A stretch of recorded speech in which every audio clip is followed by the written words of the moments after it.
नमस्कार साथियों, smart scholar YouTube channel में आपका स्वागत है। आज की क्लास में हम लोग महान पश्चिमी विचारक जीन जैक्स रूसो के जीवन परिस्थितियों को समझेंगे और उसकी महत्वपूर्ण कृतियाँ कौन-कौन सी है को भी जानेंगे।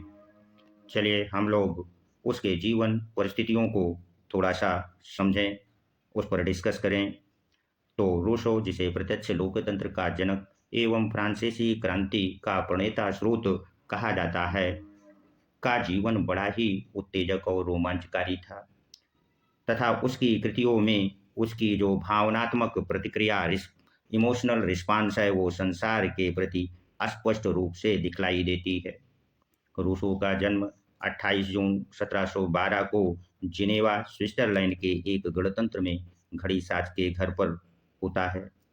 प्रवास काल के दौरान ही रूसो की मां का देहांत हो जाता है, जिसके परिणाम स्वरूप उसके पिता ने उसका पालन पोषण किया, किंतु पिता में अनेकों दुर्गुण थे तथा वह अस्थिर चरित्र एवं लापरवाह था, जिसके कारण रूसो को कोई नियमित शिक्षा नहीं मिल पाई थी। किंतु रूसो में जन्मजात प्रतिभा अवश्य थी। उसका जीवन का जो प्रारंभिक समय था, वह 16 वर्ष से लेकर के 30 वर्ष का काल उसके आवारागर्दी का काल था तथा स्विट्जरलैंड का जो सभ्य समाज था, उसे पसंद नहीं करता था। इसलिए वह स्विट्जरलैंड को छोड़ करके फ्रांस चला गया और वहाँ की नागरिकता ग्रहण कर लेता है। फ्रांस में उसे अपनी प्रतिभा को प्रकट करने का अवसर मिलता है और वो भी 1749 ईस्वी में फ्रांस की एक डिजान अकादमी ने निबंध प्रतियोगिता का आयोजन किया था। निबंध का जो विषय था वो था विज्ञान तथा कला की प्रगति ने नैतिकता को भ्रष्ट करने में योग दिया है अथवा उसकी विशुद्धि करने में।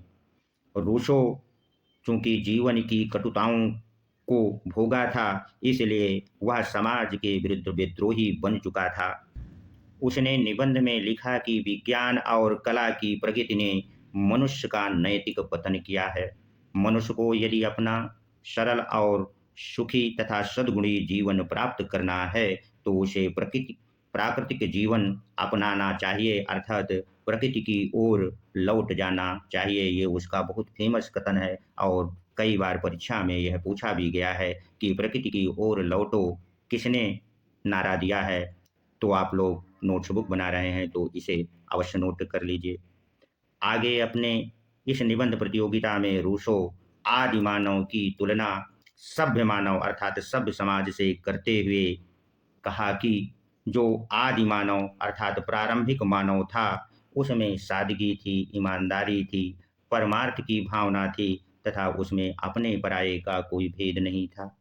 लेकिन कालांतर में सभ्य समाज रूपी विषैले नाग ने उसकी इस सादगी, ईमानदारी, परमार्थ की भावना को ले लिया और संपत्ति का भूखा, मानवता का दुश्मन और स्वार्थी बन गया। आगे वह निबंध में लिखता है कि हे ईश्वर, हमें फिर से अज्ञान, भोलापन और निर्धनता दे दो। केवल वे ही हमें सुखी बना सकते हैं। ये उसका बहुत ही फेमस स्टेटमेंट है।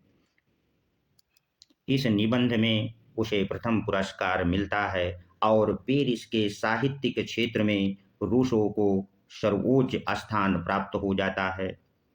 किंतु रूसो ने सभ्य समाज से संबंध तोड़कर निम्न वर्ग के साथ अपना जीवन व्यतीत करना अच्छा समझा और उसने एक गरीब एवं अशिक्षित धोबिन के साथ जीवन व्यतीत करना आरंभ कर दिया, जबकि अनेकों धनाढ्य और शिक्षित महिलाएं उसकी ओर आकर्षित थीं। उसका जो जीवन था वह बड़ा कष्टमय था। वह संगीत की प्रतिलिपि करके बड़ी कठिनाई से अपना जीवन व्यतीत करता था। पुनः 1754 में डिजान अकादमी ने एक प्रतियोगिता का आयोजन किया। इस प्रतियोगिता में भी रूसो भाग लेता है। निबंध का जो विषय था वो ये था कि असमानता की उत्पत्ति एवं उसकी आधारशिला क्या है, इस पर निबंध लिखना था। रूसो ने लिखा कि विषमता का मूल कारण निजी संपत्ति है, जो कि नियतांत अस्वाभाविक एवं औचित्यपूर्ण है। जिन्होंने निजी संपत्ति पर अधिकार कर लिया, उनकी सुरक्षा के लिए ही राज्य का जन्म हुआ है। रूसो लिखता है कि वह प्रथम व्यक्ति जिसने एक भूभाग पर अपना अधिकार जमा कर ये कहना आरंभ कर दिया कि ये मेरी भूमि है, और उसकी इस बात को अन्य मूर्खों ने स्वीकार कर लिया, वह व्यक्ति ही राज्य का संस्थापक है। निर्धन लोग सोचते थे कि राज्य भूस्वामियों से रक्षा करने के लिए है, परंतु कुछ दिनों बाद वे राज्य के वास्तविक स्वरूप को समझ लेते हैं, लेकिन वे शक्तिशाली राज्य के विरुद्ध कुछ नहीं कर पाते।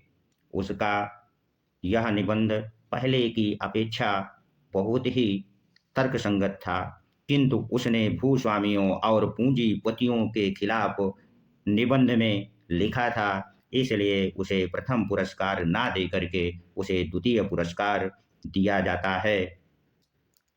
परिणाम स्वरूप 1762 में रूसो ने पेरिस को छोड़ दिया और जीवन के जो शेष 16 वर्ष थे वह एक खानाबदोश के रूप में व्यतीत किया, और 1778 को इस महान विचारक का देहांत हो जाता है। तो ये थी महान विचारक जीन जैक्स रूसो के जीवन काल की परिस्थितियां। चलिए अब हम लोग रूसो की जो महान कृतियां हैं वो कौन कौन सी हैं, तो उसकी सबसे प्रसिद्ध कृति है सोशल कॉन्ट्रैक्ट, सामाजिक समझौता, जो कि 1762 में लिखा है। इसमें ही वो मानव की प्रकृति, राज्य की उत्पत्ति और मानव के स्वभाव और राजनीतिक विचारधारा को बतलाता है। ईमाइल उसकी दूसरी कृति है जो उसकी प्रेमिका पर लिखी गई है, जो कि 1762 में इसको लिखा है। और तीसरी महत्वपूर्ण पुस्तक उसकी है इंट्रोडक्शन टू पॉलिटिकल इकोनॉमी, जिसको उसने 1758 में लिखा था। ये उसकी पहली पुस्तक है। और जो उसकी अगली महत्वपूर्ण पुस्तक है वो discourses on art and science, जो कि डिजान अकादमी पर निबंध के समय लिखा था, वो है 1749 की पुस्तक। उसकी आखिरी महत्वपूर्ण पुस्तक है discourses on the origin of foundation of the equality of mind, 1754 में, जो कि द्वितीय प्रतियोगिता के समय जो निबंध लिखा था उससे संबंधित पुस्तक है। ये था रूसो का जीवन परिचय एवं उसकी महत्वपूर्ण कृतियां। यदि यह वीडियो अच्छा लगा है तो इसे सब्सक्राइब अवश्य कर दीजिए, लाइक भी कर दीजिए और ऐसे छात्रों को शेयर कर दीजिए जो टीजीटी, पीजीटी व असिस्टेंट प्रोफेसर परीक्षा की तैयारी राजनीति विज्ञान विषय लेकर कर रहे हैं। अगला जो हमारा वीडियो आएगा वो रूसो का सामाजिक समझौता सिद्धांत होगा, जिसमें हम मानव स्वभाव राज्य की उत्पत्ति को पढ़ेंगे। धन्यवाद, मिलते हैं अगले वीडियो में।